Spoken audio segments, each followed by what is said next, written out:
Sample paper में आप वही क्वेश्चन देखेंगे जो कि आपके सीबीएसई एग्जाम में प्रीवियस ईयर में आ चुके होंगे। तो इस चैप्टर से रिलेटेड जितने भी अच्छे क्वेश्चंस हैं जो कि आपके लास्ट ईयर सीबीएसई एग्जाम में आ चुके हैं, अपन उनको डिस्कस करेंगे। ठीक है, ये आपका सैंपल पेपर है। ठीक है, इस सैंपल पेपर की जो टाइम लिमिट है वो आपकी 1 आवर 30 मिनट्स रहेगी। ठीक है, और मैक्सिमम मार्क्स रहेंगे आपके 40। इसके बाद आप यहाँ पे जनरल इंस्ट्रक्शन देख सकते हैं।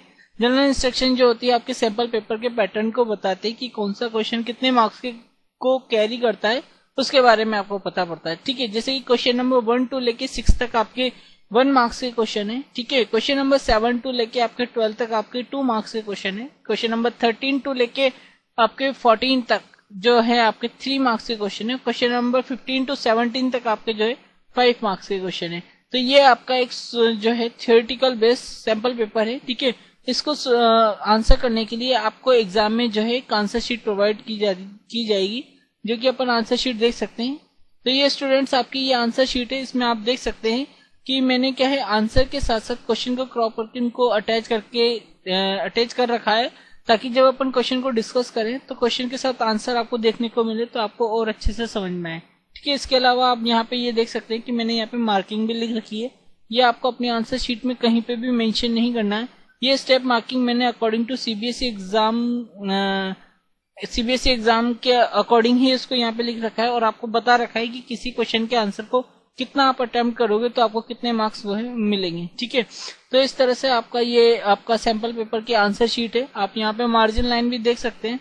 ठीक है, इस मार्जिन लाइन में आपको जो लेफ्ट हैंड साइड है इस पे आपको आंसर नंबर लिखने होते हैं। ठीक है, आंसर नंबर बिल्कुल स्टूडेंट बिल्कुल नीट एंड क्लियर होने चाहिए, इसमें कुछ भी ओवर राइटिंग नहीं होनी चाहिए।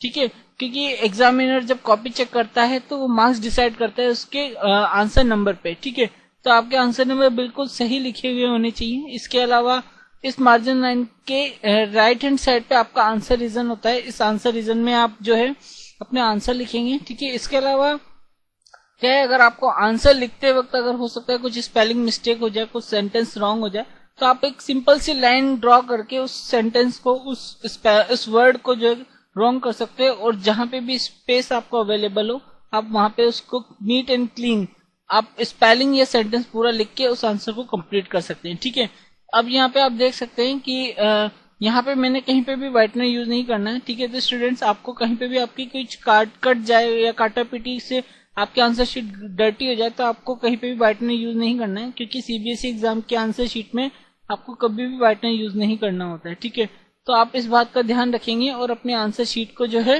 बिल्कुल नीट एंड क्लीन रखेंगे। तो चलिए स्टूडेंट्स, अब अपन जो है अपना सैंपल पेपर सॉल्व करते हैं। अपन क्या करेंगे, 1 by 1 एक क्वेश्चन को अटेम्प्ट करेंगे। ठीक है, और उसके अकॉर्डिंग जो है मार्क्स के अकॉर्डिंग आंसर को लिखेंगे। ठीक है, तो अपन स्टार्ट करते हैं अपने फर्स्ट क्वेश्चन से। क्वेश्चन नंबर फर्स्ट जो है आपका 1 मार्क्स कैरी करता है। ठीक है, इसमें आपको आंसर ज्यादा से ज्यादा 1 वर्ड में या फिर 1 सेंटेंस में आपको अपना आंसर कंप्लीट करना होता है। तो क्वेश्चन पढ़ते हैं, उसके बाद आंसर देखेंगे। ठीक है, क्वेश्चन है आपका, what will be the sex of a baby if sperm carrying X chromosome fertilize egg in human being why. ठीक है, यानी क्वेश्चन है आपका कि अगर आपको बताना है कि बेबी का जो सेक्स है, न्यू बॉर्न बेबी का जो सेक्स है डिटर्मिनेशन, वो क्या होगा अगर स्पर्म आपका X क्रोमोसोम रखता है और फिर उसके बाद वो एग के साथ फर्टिलाइज होता है। ठीक है, तब आपका जो बेबी न्यू बॉर्न बेबी जो होगा उसका सेक्स क्या होगा और क्यों होगा। ठीक है, आंसर है it will be a baby girl, यानी आपकी जो नई जो न्यू बॉर्न बेबी होगा वो क्या होगा, गर्ल होगा, because fusion of gamete having X chromosome. ठीक है, यानी जो आपका गेमेट का जो फ्यूजन हुआ है वो क्या रखे हुए आपका X क्रोमोसोम रखा है, लीड्स टू होमोजाइगोस कंडीशन। इसमें क्या होगी, आपकी होमोजाइगोस कंडीशन होगी, producing zygote with XX composition. और जब जाइगोट आपका प्रोड्यूस होगा उसके साथ कौन कौन से क्रोमोसोम होंगे, XX कंपोजिशन के क्रोमोसोम्स होंगे।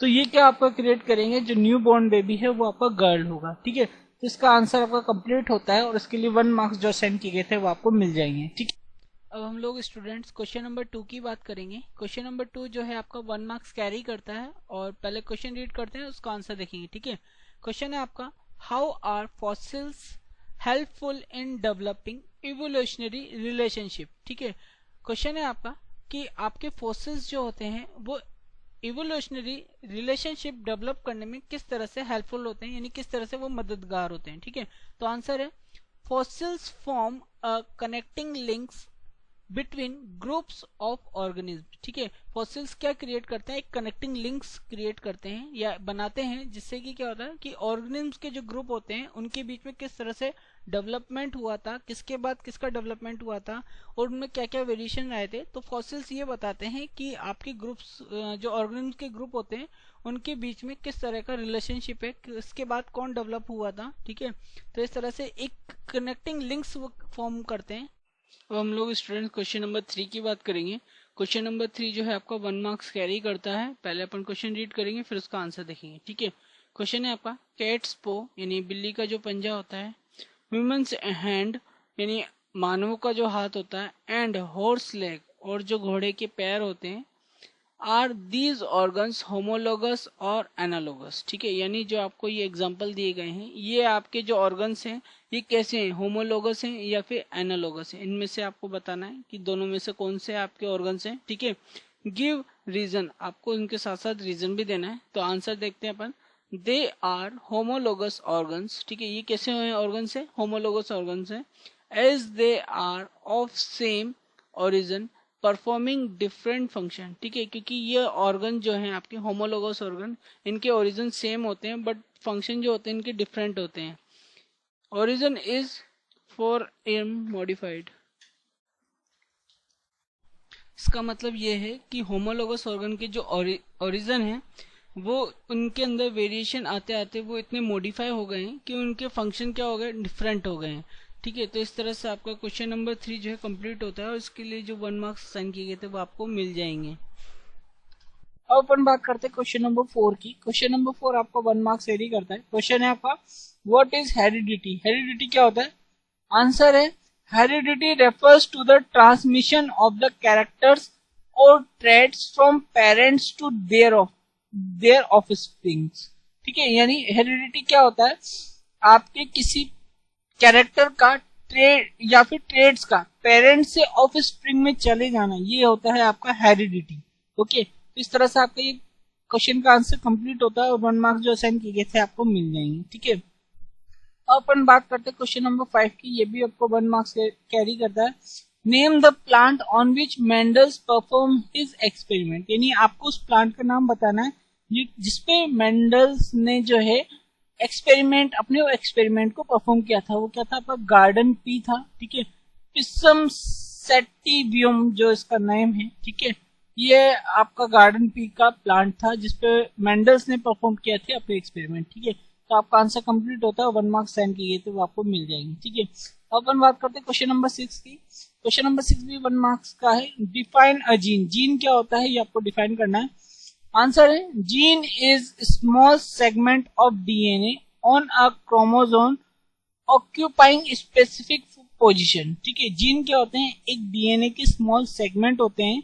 ठीक है, और किस पे होते हैं, क्रोमोसोम, जो कि आपकी स्पेसिफिक पोजीशन ऑक्यूपाई करते हैं। इन विच इज हेरिडिटी डिटर्मिनेंट और यूनिट ऑफ बायोलॉजिकल फंक्शन, और जिसके अंदर क्या होता है, जीन के अंदर आपके हेरिडिटी डिटर्मिनेंट होते हैं और बायोलॉजिकल फंक्शन की एक यूनिट होती है। ठीक है, तो ये आपके जीन्स होते हैं। आई होप से स्टूडेंट्स आपको समझ में आएगा। इसके लिए आपको जो 1 मार्क्स साइन किए गए थे वो आपको यहाँ मिल जाएंगे। ठीक है, क्वेश्चन नंबर 7 पे चलते हैं। क्वेश्चन नंबर 7 आपके 2 मार्क्स कैरी करते हैं। क्वेश्चन है आपका wild cabbage was converted into number of variant like cauliflower, broccoli and cabbage by man. ठीक है, जो आपका वाइल्ड केबेज था वो बहुत सारे नंबर ऑफ वेरिएंट में कन्वर्ट किया गया था, जैसे कि कॉलीफ्लावर, ब्रोकोली एंड केबेज। ठीक है, ये सब आदमी ने कन्वर्ट किया था। What is this known as, ये जो प्रोसेस है ये किस नाम से जाना जाता है, what is this process known as. ठीक है, does it play an important role in organic evolution, और ये क्या ये जो है ऑर्गेनिक इवोल्यूशन में इंपॉर्टेंट रोल को प्ले करता है क्या। ठीक है, क्वेश्चन है, आंसर देखते हैं अपन। This process is known as artificial selection. इस प्रोसेस को बोलते हैं अपन आर्टिफिशियल सिलेक्शन बोलते हैं। ठीक है, it plays important role in organic evolution, ठीक है, ये बहुत इंपॉर्टेंट रोल प्ले करता है ऑर्गेनिक एवोल्यूशन में। It is parallel to natural selection, ये नेचुरल सिलेक्शन के पैरेलल ही होती है। It helps to produce new species having useful trait in less time, ये कम टाइम में जो नई स्पीसीज प्रोड्यूस होती है उनमें यूजफुल ट्रेड जो होती है उनमें लाने के लिए हेल्पफुल रहती है। इस टाइप के जो प्रोसेस होता है इसको आर्टिफिशियल सिलेक्शन बोलते हैं, ठीक है। तो इस तरह से आपका आंसर कंप्लीट होता है और आपका जो है 2 मार्क्स जो होते हैं जो क्वेश्चन के लिए असाइन किए थे आपको मिल जाएंगे। Okay students, I hope so आपको क्वेश्चन समझ में आ रहे होंगे। अपन बात करेंगे क्वेश्चन नंबर 8 की, ठीक है। क्वेश्चन नंबर 8 आपका 2 मार्क्स कैरी करता है। क्वेश्चन है आपका, a woman with blond curly hair married a man with black soft hair, यानी एक जो महिला थी जिसके ब्लॉन्ड कर्ली हेयर थे, जिसकी शादी हुई थी एक आदमी से जिसके क्या है ब्लैक सॉफ्ट हेयर थे, ठीक है। All their children in first generation had black soft hair, ठीक है। जो फर्स्ट जनरेशन में जो आपके चाइल्ड हुए थे, चिल्ड्रन हुए थे, उनके क्या थे ब्लैक सॉफ्ट हेयर थे। But in next generation children had different combinations in the ratio of 9:3:3:1, ठीक है। और जब सेकंड जनरेशन जब आई तो जो उसमें जो चिल्ड्रन पैदा हुए थे तो उनमें जो डिफरेंट कॉम्बिनेशन देखने को मिला वो क्या था, रेशियो उनका 9:3:3:1, ठीक है। State the law that governs this expression, जो आपको ये एक्सप्रेशन मिला है रेशियो का, इसके लिए जो आपका लॉ होता है उसको आपको स्टेट देना है, ठीक है। आंसर है आपका law of the independent assortment, ठीक है। ये कौन सा लॉ है आपका, लॉ ऑफ इंडिपेंडेंट असॉर्टमेंट, ठीक है। विच स्टेट, जिसका स्टेट है that the factor of different pair of contrasting characters do not influence each other, ठीक है। यानी ऐसे कैरेक्टर, ऐसे कॉन्ट्रास्टिंग कैरेक्टर्स के पेयर जो एक दूसरे से डिफरेंट हैं, ठीक है, वो एक दूसरे को कभी इन्फ्लुएंस नहीं होते, यानी एक दूसरे के प्रभाव नहीं डालते। They are independent of one another and their assortment, ठीक है। तो इस तरह से वो एक दूसरे से क्या होते हैं, इंडिपेंडेंट होते हैं और इंडिपेंडेंट होते हैं उनके वर्गीकरण में, ठीक है। तो इस तरह से आपको जो है ये कौन सा लॉ होता है, आपका इंडिपेंडेंट असॉर्टमेंट का लॉ होता है। इसका स्टेट भी अपन दे चुके हैं, ठीक है। इसके लिए आपको जो 2 मार्क्स असाइन किए गए थे वो आपको मिल जाएंगे। अब हम लोग क्वेश्चन नंबर 9 की बात करेंगे। क्वेश्चन नंबर 9 जो है आपका 2 मार्क्स कैरी करता है। अपन क्वेश्चन रीड करेंगे, उसका आंसर देखेंगे, ठीक है। क्वेश्चन है आपका, व्हाट आर फॉसिल्स, फॉसिल्स क्या होते हैं, ठीक है। आंसर है, a fossil is the remnant और impression of an organism that lived in the remote past, ठीक है। यानी फॉसिल्स वो होते हैं जो कि आपके पहले से भी पहले जो आपके ऑर्गेनिज्म रहते थे उनके अवशेष या फिर उनकी छाप किसी पे मिलना, ये चीज क्या होती है, फॉसिल्स होते हैं, ठीक है। रिमेनेंट का मतलब होता है अवशेष, ठीक है, और इम्प्रेशन का मतलब होता है या उनके छाप जो होता है किसी आपके स्टोन पे मिलना, ये सब चीजें क्या होती हैं, आपकी फॉसिल्स होती हैं। यूज ऑफ फॉसिल्स, फॉसिल्स के यूज क्या होते हैं, फिलोजिनी, ठीक है, phylogeny, the evolutionary history can be reconstructed from fossils, ठीक है। फिलोजिनी जो होता है वो आपकी इवोल्यूशनरी हिस्ट्री होती है जिसको कि आप रिकंस्ट्रक्ट कर सकते हो फ्रॉम द फॉसिल्स, फॉसिल से, ठीक है। बी ऑप्शन है, the fossils record has helped in building the broad historical sequence of biological evolution, ठीक है। यानी जो फॉसिल्स रिकॉर्ड होते हैं वो क्या करते हैं, बायोलॉजिकल इवोल्यूशन की जो आपकी हिस्ट्रिकल सीक्वेंस होते हैं उनको बनाने में आपकी हेल्प करते हैं, ठीक है। ये आपको बताते हैं कि बायोलॉजिकल इवोल्यूशन कैसे हुआ था, कि आपके मिलियंस ऑफ ईयर पहले कौन से आपके ऑर्गेनिज्म हुआ करते थे और उनमें किस तरह से डेवलपमेंट हुआ है और वेरिएशन आते आते उनके जो है एक सीक्वेंस बना है जो कि आपका हिस्टोरिकल सीक्वेंस है। तो फॉसिल्स जो होते हैं इस हिस्टोरिकल सीक्वेंस को जो है वो आपको बताते हैं, उनको बनाने में आपकी हेल्प करते हैं, ठीक है। तो इस तरह से आपका क्वेश्चन नंबर 9 कंप्लीट होता है और जो 2 मार्क्स साइन किए गए थे वो आपको मिल जाएंगे। अब अपन बात करते हैं क्वेश्चन नंबर 10 की। क्वेश्चन नंबर 10 आपका 2 मार्क्स कैरी करता है, ठीक है। क्वेश्चन है आपका, variation is useful for the survival और species over time but the variant have unequal chance of survival, explain the statement, ठीक है। यानी क्वेश्चन है आपका, जो वेरिएशन होता है वो स्पीसीज की बहुत लंबे टाइम पे क्या है सर्वाइवल के लिए यूजफुल होता है, ठीक है, बट जो वेरिएंट होते हैं वो अनइक्वल चांस होता है उनके सर्वाइव करने का। इस स्टेटमेंट को आपको एक्सप्लेन करना है। आंसर है, if organism are suited to the particular environment there is chance to survival, ठीक है, अगर कोई ऑर्गेनिज्म जो है किसी पर्टिकुलर एनवायरमेंट में शूट कर जाता है, ठीक है, वहां पे सर्वाइव कर जाता है, तो उसका चांसेस होता है कि वो वहां पे सर्वाइव कर सके, ठीक है, but drastic changes in environment could be wipe out the population, ठीक है, लेकिन अगर एनवायरमेंट में कोई ड्रेस्टिक चेंज हो जाता है तो हो सकता है वो पॉपुलेशन को पूरा क्या कर दे, वाइप आउट कर दे, यानी नष्ट कर दे, ठीक है। First, if some variations are there, अगर कुछ वेरिएशन वहां पे होते हैं, फ्यू इंडिविजुअल्स माइट सर्वाइव, कुछ जो होते हैं ऑर्गेनिज्म वो सर्वाइव कर जाते हैं, ठीक है।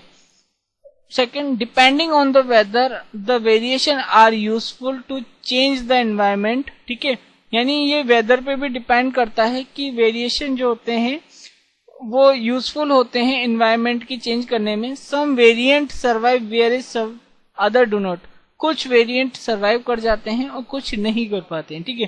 तो इस तरह से आपका क्वेश्चन नंबर 10 भी कंप्लीट होता है और इसके आंसर के लिए आपको जो 2 मार्क्स सेंड किए गए थे वो आपको यहाँ मिल जाएंगे, ठीक है।